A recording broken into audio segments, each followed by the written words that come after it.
করে রাত 1টা পর্যন্ত চেম্বার করতে হবে, রাত 1টায় বাসায় গিয়ে ফজর পর্যন্ত ঘুমাইতে হবে, ফজরের পরে আবার একটু হাঁটাহাঁটি করতে হবে, হাঁটাহাঁটি করে আবার 7:30টায় কোর্টে যাইতে হবে। এইভাবে আমাদের চলে রবিবার, সোমবার, মঙ্গলবার, বুধবার এবং বৃহস্পতিবার। বৃহস্পতিবারে সন্ধ্যার সময় কোর্ট শেষ করে কোনোদিন বাসায় যাই, কোনোদিন আর বাসায় যাই না, সরাসরি এয়ারপোর্টে আসি। এয়ারপোর্ট থেকে সিলেট এয়ারপোর্টে আসি, সিলেট এয়ারপোর্ট থেকে গাড়ি রেডি থাকে, ওই গাড়িতে সরাসরি দিরাই যাই, আর না হয় সামাসর যাই, আর না হয় সাল্লাই যাই। এই হলো আমাদের জীবনের রুটিন। এই জীবনের রুটিন যদি না থাকে, সার্বক্ষণিক যদি আমি এখানে সময় দিয়ে শুধুমাত্র রাজনীতির বিষয়ে সময় কাটাই, তাহলে আমি আপনাদেরকে হলফ করে বলছি, আপনারাও একদিন আমাকে দুর্নীতিবাজ হিসেবে আখ্যায়িত করবেন। কারণ এই আপনাদের পিছনে যে পয়সাটা হক হালালি ভাবে খরচ করতে হবে, তার আয়ের উৎস কি? কোথা থেকে আয় করব? আমি কি গম বিক্রি করে আয় করব? আমি কি সরকারের টাকা ভাগাভাগি করে আয় করব? আমি কি কাবিকা প্রজেক্ট থেকে আয় করব? আমি কি পিআইসি প্রজেক্ট থেকে আয় করব? তাহলে আমার একটা সুনির্দিষ্ট আয়ের উৎস থাকতে হবে। যদি আমার আয়ের উৎস না থাকে, তাহলে আমি মানুষকে কি বিলিয়ে দেব? মানুষের জন্য কি সম্মান বয়ে নিয়ে আসবো? মানুষকে আমি কিভাবে উপকার করব? একজন অসুস্থ মানুষ আজকে সকালবেলা, গতকালকে সকালবেলা হঠাৎ করে ঘুম থেকে উঠে দেখি কয়েকজন মহিলা এসে বাড়িতে হাজির। একজনের ডান পায়ে কাজ করে না, একজনের চোখ চলে গেছে, আরেকজন আসছে ক্যান্সার হয়েছে। তো আমি খুব মনোযোগ দিয়ে হিসাব করে দেখলাম যে আমার কাছে আসছে ক্যান্সারের চিকিৎসার জন্য। আমি কি ডাক্তার? আমি কি ক্যান্সারের চিকিৎসা করতে পারি? কিন্তু তারপরে আসছে, এসে বলতেছে আমার এই ক্যান্সারের চিকিৎসা করার ব্যবস্থা করে দেন। তো ক্যান্সারের চিকিৎসা দুনিয়াতে সবচাইতে ব্যয়বহুল চিকিৎসা। একজন ক্যান্সারের চিকিৎসা করতে গেলে না হলেও 12 থেকে 15 লক্ষ টাকার দরকার।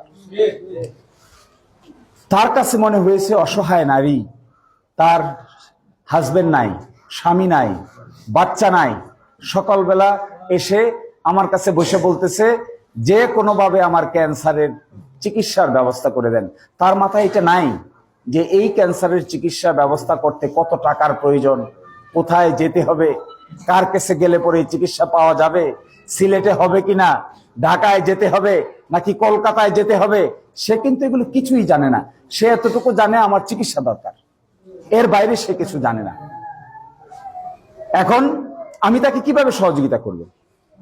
এই টাকা কোথা থেকে আনবো? আমি তাকে বলবো তাকে টাকার দরকার, কোন মানুষের কাছ থেকে আইনা বলবো এই অসহায় মহিলার চিকিৎসার ব্যবস্থা করে দেন? কোন সামর্থ্যের কারণে আমি এটা তার পাশে দাঁড়াতে পারবো?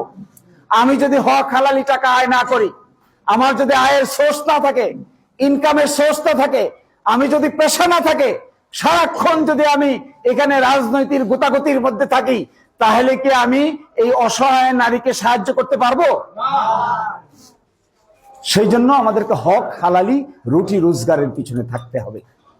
অন্যথায় কোনো মানুষকে আপনি সত্যিকার অর্থে সাহায্য করতে পারবেন না। বেহালালি টাকা দিয়ে মসজিদ বানাবেন, হারামের টাকা দিয়ে মন্দির বানাবেন, হারামের টাকা দিয়ে রাস্তা বানাবেন, নাকি সৎ পথে 1 টাকা আয় করলে যে সুবিধা হবে, যে নিয়ামত পাবেন, যে বরকত পাবেন, বেহালালি ভাবে লক্ষ টাকা আয় করেও এরকম বরকত পাবেন না। আমরা সেই কথা বলছি। আমরা কেন আসছি এখানে? নীতির কথা বলতে আসছি, সত্যের কথা বলতে আসছি, মিথ্যার বিরুদ্ধে দাঁড়াইতে আসছি, অসত্যের বিরুদ্ধে দাঁড়াইতে আসছি। আমরা মানুষের সঙ্গে ধোঁকাবাজি করতে আসি নাই, কারো হক মারতে আসি নাই, কাউকে নির্যাতন করতে আসি নাই, কাউকে নিপীড়ন করতে আসি নাই, কাউকে জেলে ঢুকাতে আসি নাই। আমরা আসছি এই দিরাই সাল্লা মিলে 5 লক্ষ লোকের মানুষের আমাদের দ্বারা যদি সম্ভব হয়, যদি আল্লাহ তাআলা আমাদেরকে এই হিকমত এবং এই সামর্থ্য দান করেন, তাহলে দিরাই সাল্লার মানুষের জীবনের মধ্যে আমরা একটা পরিবর্তনের সূচনা করতে চাই। এই পরিবর্তন কিসের? আমি কি কারো ঘর বানাই দিতে পারবো? আমি কি কারো ঘরের ভিতরে খাবার ঢুকিয়ে দিতে পারবো? আমি কি পারবো? তাহলে কি জন্য আমাদের এখানে আসা? এই কৈফিয়ত দিয়ে আমি শেষ করে দিব। আমাদের এখানে আসা হলো এই দুঃখী দরিদ্র মানুষের জীবন আচরণ সম্পর্কে জানা, বুঝা সাধ্যমতো যেটা সমাধান করা সম্ভব এটা সমাধান করে দেওয়া, ব্যক্তিগতভাবে যেটা সম্ভব এটা ব্যক্তিগতভাবে করে দেওয়া, ব্যক্তিগতভাবে যেটা পারা যাবে না সেটা সরকারের সহযোগিতা নিয়ে আস্তে আস্তে সমস্যাগুলোর সমাধান করে দেওয়া। এই কাজ করতে গেলে কিন্তু অনেক কষ্ট হয়, অনেক পরিশ্রম হয়। যেমন ধরেন আমাদের এই ভাটি অঞ্চলের বড় বড় বাজারগুলোতে কোনো মেডিকেল সেন্টার এখনো গড়ে উঠে নাই। দেখেন এইদিকে রফিনগরে আছে বাংলা বাজার, ওইদিকে আছে নিজগাঁও বাজার, ওইদিকে গিয়ে খুঁজলে দেখবেন রাহতলা বাজার, উজানে গিয়ে খুঁজলে আছে সামারচর বাজার, তার উপর দিকে গিয়ে খুঁজলে দেখবেন ভুঙ্গেরগাঁও বাজার, তার ওই পাশে গিয়ে খুঁজলে পাবেন একটা শাসকাই বাজার। এর থেকে যদি আপনি দিরাই ঢুকেন বোয়ালিয়া বাজার, ঘুরে এসে পাবেন আকিলশা বাজার, আর একটু সামনে গিয়ে পাবেন হুসেনপুর বাজার। ব্যাক করে আসে যদি পান তাহলে আস্তে আস্তে দিরাই ঢুকবেন, দিরাই ঢুকে কিছুক্ষণ পরে এসে পাবেন রাজানগর বাজার, কর্ণগাঁও বাজার আছে একটা, টানাখালী বাজার আছে একটা। এই যে বাজারগুলো, এই বাজারগুলোকে কেন্দ্র করে হাজার হাজার মানুষের যাতায়াত। এই ভাটিপাড়া একটা আরেকটা সেন্টার, রফিনগর একটা সেন্টার, ভাটিপাড়া আরেকটা সেন্টার, রফিনগর থেকে ভাটিপাড়া, ভাটিপাড়া থেকে এই গ্রামগুলো হয়ে আস্তে আস্তে পাতারিয়া শরীফপুর। এই পর্যন্ত যে নেটওয়ার্ক 5 লক্ষ লোকের বসবাস, এই 5 লক্ষ লোকের স্বাস্থ্য ব্যবস্থা যদি ঠিক করতে হয়, তাদের যদি চিকিৎসার ব্যবস্থা করে দিতে হয়, তাদের যদি ডাক্তারের ব্যবস্থা করে দিতে হয়, তাদের যদি নার্সের ব্যবস্থা করে দিতে হয়, তাদের যদি হাসপাতালের ব্যবস্থা করে দিতে হয়, তাহলে যিনি এই কাজ করবেন, যারাই দায়িত্ব নেবেন এই হাসপাতাল ব্যবস্থা গড়ে তোলার জন্য, তাদেরকে অনেক ত্যাগ এবং পরিশ্রম স্বীকার করতে হবে। কোন ত্যাগ এবং তিতিক্ষা ছাড়া কখনো সৃষ্টি হয় না। বক্তৃতা দিয়ে কখনো মানুষের সমস্যার সমাধান করা যায় না। সমস্যার যদি সমাধান করতে হয় জুতার পায়ের তলার শুকতুলি খরচ হয়ে যাবে। সমস্যার যদি সমাধান করতে হয় অট্টালিকায় বসবাস করার আরাম হারাম হয়ে যাবে। সমস্যার যদি সমাধান করতে হয় এই কষ্ট পরিশ্রমকে যারা মানতে পারবে তারাই শেষ পর্যন্ত মানুষের জন্য করতে পারবে। আমি কোনো ব্যক্তি বিশেষ, কোনো রাজনৈতিক দলের সঙ্গে গালাগালি করতে আসি নাই, কারো দোষ ধরতে আসি নাই। আমি মনে করি অন্যের দোষ বর্ণনা করলে নিজেরই ইজ্জত যায়। অন্যের দোষ বর্ণনা করতে হয় না। সবচেয়ে আগে যেটা করতে হয়, আমাদের অতীতে পূর্বপুরুষ যারা ছিলেন, বাবু সুরঞ্জিত সেনগুপ্ত ছিলেন একদিকে বিরাট বড় ব্যক্তিত্ব, আরেকদিকে জনাব নাসির উদ্দিন চৌধুরী, তিনিও বিরাট বড় ব্যক্তিত্ব। তিনি একটু অসুস্থ অবস্থায় এখন আছেন, আগের চাইতে শরীর একটু ভালো আছে। আমি মনে করি এই দুইজন ব্যক্তি আমাদের এই ভাটি অঞ্চলের জন্য যা করেছেন প্রত্যেকেই ধন্যবাদ পাওয়ার উপযুক্ত। এরা চেষ্টা করেছেন তাদের জীবন দিয়ে, এরা চেষ্টা করেছেন তাদের আমৃত্যু, এরা চেষ্টা করেছেন তাদের বৃদ্ধ বয়স পর্যন্ত চেষ্টা করেছেন। গ্রামে গ্রামে ঘুরেছেন, পাড়ায় পাড়ায় ঘুরেছেন, মহল্লায় মহল্লায় ঘুরেছেন। কিন্তু একটা কথা মনে রাখতে হয়, এক জীবনে সব কাজ চাইলেও শেষ করা যায় না। আমাদের কাজ কি তাহলে? আমরা নতুন প্রজন্মের লোক, ওনাদের তুলনায় আমি তাদের সন্তানের সমতুল্য। ওনাদের তুলনায় ওনাদের সন্তানের যা বয়স, ওনাদের ছেলে মেয়েদের বয়স, আমার বয়স তার চাইতেও কম। তা আমার কাজ কি? আমার কাজ হলো এই পিতৃতুল্য কিংবা এরকম বড় মানুষের বদনাম করা আমার কোনো কাজ না। আমার কাজ হলো ওনারা যেটা করেছেন, যে অংশটুকু বকে আছে, যেটা রেখে গেছেন, যে অবস্থায় আছে, আমরা মিলে যদি বাকি অংশ সুন্দরভাবে সম্পন্ন করতে পারি তবেই আমাদের 5 লক্ষ লোকের মাথায়, জীবনে, শরীরে, স্বাস্থ্যে, রাস্তাঘাটে পরিবর্তন যদি নিয়ে আসতে পারি তবেই আমরা নতুন দিরাইশাল্লাহ গঠন করতে পারবো। বকাবকি করলে তো রাস্তা হবে না। আরেকজনকে গালিগালাজ করলে কি আর আমার বাড়িতে হাসপাতাল হবে? আরেকজনকে দোষারোপ করলে কি আমার রাস্তা দিয়ে গাড়ি চলবে? নো। তাহলে what is our job? What is our task? আমাদের কাজ কি? আমাদের কাজ সবাইকে সংগঠিত করা। আমাদের কাজ দলীয় স্বার্থের বাইরে উঠে, ব্যক্তি বিশেষের স্বার্থের বাইরে উঠে, নিজের পকেটের স্বার্থের বাইরে উঠে মানুষের স্বার্থকে প্রাধান্য দিয়ে সকল মানুষকে নিয়ে মিলেমিশে একসাথে কাজ করাই আমাদের মূল কাজ। শুধু দলীয় ভাগাভাগি আর এই দল সেই দল, আমার দল তোমার দল, এই দল বলে আমরা বেশি দূর যেতে পারবো না। বাংলাদেশের সব মানুষ কি এক দল করবে? বাংলাদেশের সব মানুষ কি এক দলের সদস্য হবে? তাহলে দলের পার্থক্য থাকবে না? থাকবে। কিন্তু রাস্তা কি দলের দরকার না প্রত্যেকের দরকার? রাস্তা কার দরকার? হাসপাতাল কার দরকার? শিক্ষা প্রতিষ্ঠান কার দরকার? তাহলে আমাদের কাজ তো দলের জন্য নয়, আমাদের কাজ তো সকলের জন্য, আমাদের কাজ তো প্রত্যেকের জন্য। যে মাদ্রাসা গড়ে উঠবে, এই মাদ্রাসায় দল মত নির্বিশেষে ছাত্ররা লেখাপড়া করবে। যে স্কুল গড়ে উঠবে, এই স্কুলে দল মত নির্বিশেষে ছাত্ররা ছাত্রীরা লেখাপড়া করবে। যে মন্দির গড়ে উঠবে, এই মন্দিরে হিন্দু ভদ্রলোকদের মধ্যে যে দলই করুন না কেন, তারা পূজা অর্চনার সুযোগ সেখানে পাবে। আর যেখানে আমি শেষ করছিলাম যে আমাদের কাজ হলো অনেক বড় কাজ, আমাদের কাজ ছোট না। এই বড় কাজ করতে গেলে অনেক বড় চিন্তার দরকার। কারণ কি, এই 2 থানায় মিলে আমাদের লোক সংখ্যা প্রায় 5 লক্ষ। এই 5 লক্ষ লোকের ভিতরে হিন্দু মুসলমানের বসবাস আছে। এই 5 লক্ষ লোকের ভিতরে ধনী গরিবের বসবাস আছে। এই 5 লক্ষ লোকের ভিতরে নারী পুরুষের বসবাস আছে। 100 জন মানুষের মধ্যে প্রায় 51 জন হলো নারী, 49 জন হলো পুরুষ। এই 5 লক্ষ লোকের মধ্যে অনেক দরিদ্র শিশু আছে, এতিম অনাথ আছে, যারা অনেক মাদ্রাসায় থাকে কিন্তু তাদের লিল্লা বোর্ডিং এ থাকতে হয়। এরকম হাজার হাজার লোক আছে। এরকমও আমাদের 5 লক্ষ লোকের মধ্যে কওমি মাদ্রাসা আছে, অনেকগুলা কওমি মাদ্রাসা, আবার অনেকগুলো আলিয়া মাদ্রাসা আছে। এই 5 লক্ষ লোকের মধ্যে আমাদের এই জনসংখ্যার মধ্যে বড় একটা অংশ আছে যারা শুধু জেলে সম্প্রদায়, মাছ ধরে আর জীবনযাপন করে, এটাই তাদের কাজ। আরেকটা বড় অংশ আছে আমাদের মধ্যে যারা ব্রাহ্মণ এবং বিভিন্নভাবে বিভিন্ন পূজা মণ্ডপে দায়িত্ব পালন করে, পুরোহিত হিসেবে দায়িত্ব পালন করে। এই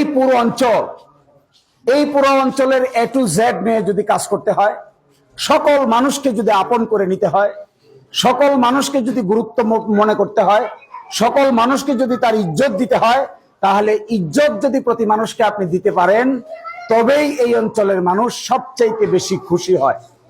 আমি একটা জিনিস দেখেছি ঘুরে ঘুরে, এখন পর্যন্ত আমি 214টা গ্রামে গিয়েছি। এই 351টা গ্রাম আছে। এই 351টা গ্রামের মধ্যে 214টাতে গিয়েছি, প্রায় 140-42টা গ্রাম এখনো বাকি আছে। এই 140-42টা গ্রাম আমি আগামী 1.5 মাস সময়ের মধ্যে একটা একটা করে ঘোরার চেষ্টা করব। এখানে দেখে আমার কাছে মনে হয়েছে, মাঝে মাঝে আমি গিয়েছি গাজীপুরে আমাদের অঞ্চলের লোকেরা গার্মেন্টসে কাজ করে। আমাদের অঞ্চলের বড় একটা অংশের লোকেরা আছে যারা সাইনবোর্ড এবং নারায়ণগঞ্জের ভোলতায়, এখানে তারা গার্মেন্টসের কাজ করে। নারী পুরুষরা গার্মেন্টসের কাজ করে। তাদেরকে দেখলে এত কষ্ট লাগে, এত ব্যথা হয়, এত বেদনা হয় যে এত কষ্ট করে সকাল 7টা থেকে শুরু হয় ডিউটি, রাত 7টা 8টা 9টা ওভারটাইম যারা করে 10টা পর্যন্ত কাজ করে 20-22 হাজার টাকা বেতন পায়। শুরু হয় 9 হাজার টাকা, 10 হাজার টাকা দিয়ে, এটা শেষ হয় 20-22 হাজার টাকা দিয়ে।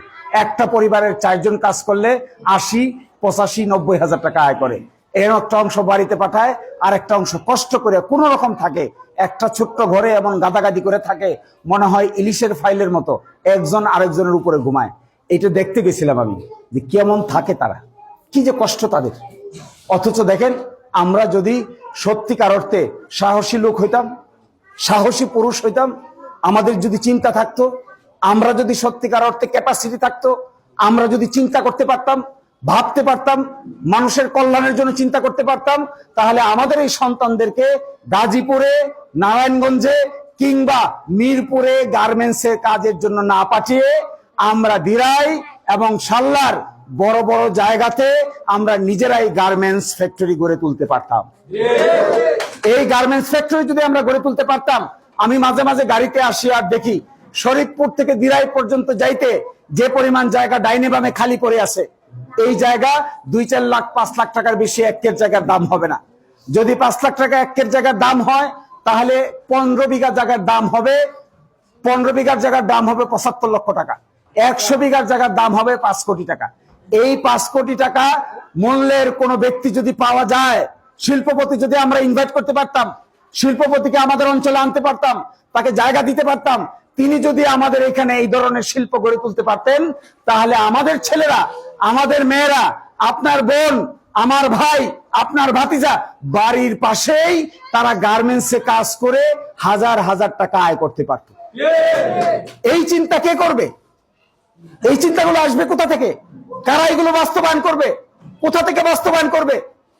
যদি সরকারের টাকা ভাগাভাগি করে খেতে হয়, যদি টিওনার সঙ্গে গোপনে সরকারের প্লট কিংবা বাজেট ভাগাভাগি করতে হয়, যদি সরকার কর্তৃক দেওয়া কাবিকা প্রজেক্ট ভাগাভাগি করে খাইতে হয়, তাহলে কি আর সর্বোচ্চভাবে মানুষের জন্য কোনো কিছু করার সুযোগ আছে? No, we have to love people. জনগণকে ভালোবাসতে হবে। তো জনগণকে ভালোবাসতে হবে বললেই তো হবে না। ভালোবাসার মূল বহিঃপ্রকাশ হলো সততার সহিত জীবনযাপন করার চেষ্টা করতে হবে। এই সততার সহিত জীবনযাপন করা এত সহজ ব্যাপার না। বক্তৃতা দেওয়া যত সহজ, টাকার বান্ডিল সামনে পড়লে এটা লোভ সামলানো এত সহজ ব্যাপার নয়। টাকার বান্ডিল যখন আপনাকে, একদিকে টাকার বান্ডিল পড়বে, আরেকদিকে আপনার সততা মাপবেন, পাল্লায় তুলেন, একদিকে 100 কোটি টাকা, আরেকদিকে আপনার সততা মাপেন। এইটা রেখে যদি দাঁড়াইতে পারেন, এইটা রেখে যদি বুকে সৎ সাহস দিয়ে বলতে পারেন এই 100 কোটি টাকার 1 টাকাও আমার দরকার নাই, এইটা যদি সাহস দেখাইতে পারেন, তবেই আপনি বাংলাদেশের জনগণের জন্য ভাগ্যের পরিবর্তনের কাজ করতে পারবেন। আর যদি 100 কোটি টাকা দেখলে চোখ ঠাটায়, কলিজার ভিতরে দরপর করে, আর 100 কোটি টাকা দেখার পরে রাতের ঘুম হারাম হয়ে যায়, তাহলে যত বড় লম্বা বক্তৃতাই দেন না কেন, মানুষের ভাগ্যের পরিবর্তন করা সম্ভব নয়। আমি গভীরভাবে দেখছি আমাদের এই দিরাইশাল্লায় 2-3 হাজার কোটি টাকা যদি ব্যয় করা যায়, 3,000 কোটি টাকা, 3,000 কোটি টাকা যদি কোনো সৎ মানুষের হাতে পড়ে, কোন নিষ্ঠাবান মানুষের হাতে পড়ে, হৃদয়বান মানুষের হাতে পড়ে, হার্টওয়ালা মানুষের হাতে পড়ে, বড় মাপের হৃদয়ের মানুষের হাতে পড়ে, তাহলে দিরাইশাল্লার মানুষের প্রাথমিক যত সমস্যা আছে, প্রাথমিক সমস্যা সবটাই একটা একটা করে সমাধান করে দেওয়া সম্ভব। এখন এই টাকার চিন্তা কে করবে? এখানে গ্রামে গ্রামে ঘুরবেন আর সারাক্ষণ রাজনীতি করবেন, আর মানুষে মানুষে ক্লিকবাজি করবেন, একজনকে আরেকজনের বিরুদ্ধে খেপাবেন, আরেকজনকে নির্যাতন করতে চাইবেন। এই চিন্তা যারা করবে তারা কি এই 3,000 টাকা ম্যানেজ করতে পারবে? নো, উই নিড বড় মাপের মানুষ, বড় হার্টের মানুষ, বড় হৃদয়ের মানুষ, তবেই এগুলো থেকে বেরিয়ে আসা যাবে। দেখেন, স্বাস্থ্যের ব্যবস্থা খুব জরুরি, শিক্ষার ব্যবস্থা খুব জরুরি, রাস্তাঘাটের ব্যবস্থা খুব জরুরি। হাওর বাওর, নদী নালা, খাল বিল শুকিয়ে যাবে কিছুদিন পরে, দেখতে পাবেন। চৈত্র মাসে দেখবেন আমাদের অঞ্চলের কিছু টিউবওয়েলে চৈত্র মাসে চাপতে চাপতে আর কোনো পানি উঠে না। দেখছেন কোথায় গেল সেই পানি? একবার কলে ধরার সাথে সাথে পানি আসতো, 300 ফুট নিচে যাওয়ার সাথে সাথে পানি আসতো। কোথায় গেল সেই পানি? আমার পানি, আপনার পানি তো হারিয়ে যাচ্ছে। আমার সন্তান, আপনার সন্তান, আপনার নাতি, আরেকজনের নাতনি, এমন দিন আসবে পানির জন্য হাহাকার করবে, একটু টিউবওয়েলের পানি খুঁজে পাবে না। কারণ আমরা হাওর বাওর নষ্ট করে দিচ্ছি। আমরা হাওর নষ্ট করতে করতে এমন করেছি, বিলেকে শুকিয়ে, বিলের নিচে বিষ দিয়ে, মাটির মধ্যে বিষ দিয়ে মাছের ডিম পর্যন্ত নষ্ট করে দিচ্ছি। তাহলে পরের বছর মাছ ডিম পারবে কোথা থেকে? মাছ পাবেন কোথায়? মাছ যদি না পান, বিল বদলের কি হবে? বিরাট এক অংশ, হাজার হাজার কোটি টাকার মাছ এই ভাটি অঞ্চলে উৎপাদন হয়। এখন দেখবেন, এখন বড় মৌসুম মাছের, কিন্তু ভালো মাছ আপনি খুঁজে পাবেন না। এখন খাইতে হবে আপনাকে কোন মাছ? সেই পুকুরের পাঙ্গাস আর তেলাপিয়া মাছ, এর বাইরে তো আর কিছু পাচ্ছেন না। অথচ এক সময় আমরা দেখেছি আমাদের বাড়ি সামারচর, আটগাঁও, নিজগাঁও, বরগাঁও, এরাবাস, বাজারকান্দি, মানিকদা, রফিনগর, হাওরে কেউ যদি চিংড়ি মাছ মারতো, মানুষ তাদেরকে নিয়ে হাসি ঠাট্টা করতো যে চিংড়ি মাছও কেউ মারে নাকি, লজ্জার ব্যাপার ছিল। পাখির মধ্যে বক পাখিকেও মারলে মানুষ হাসতো যে বক পাখি সবচেয়ে নিরীহ, এই নিরীহ পাখিকে কেউ মারে? মারলে লেঞ্জা মারতে হবে, বালিয়াস মারতে হবে, রাজহাঁস মারতে হবে, কি আর করার আছে এখানে? ফলে এখানে সবচাইতে গুরুত্বপূর্ণ বিষয় হলো এটাই যে নামাজের সময় হয়ে গেছে, আমি শেষ করে দিচ্ছি। আপনারা ভালো থাকবেন। আমাকে দৌড়ে যেতে হবে, আমার প্লেনের টাইম আছে, আমি ঢাকায় যাব। কালকে আমার বড় কেস আছে কোর্টে, আপনাদের সঙ্গে আবার দেখা হবে। আমি 5 তারিখের পরে 1 সপ্তাহের জন্য ভাটিপাড়ায় রাত্রি যাপন করবো ইনশাআল্লাহ। এরপরে আপনাদের সঙ্গে ঘরে ঘরে দেখা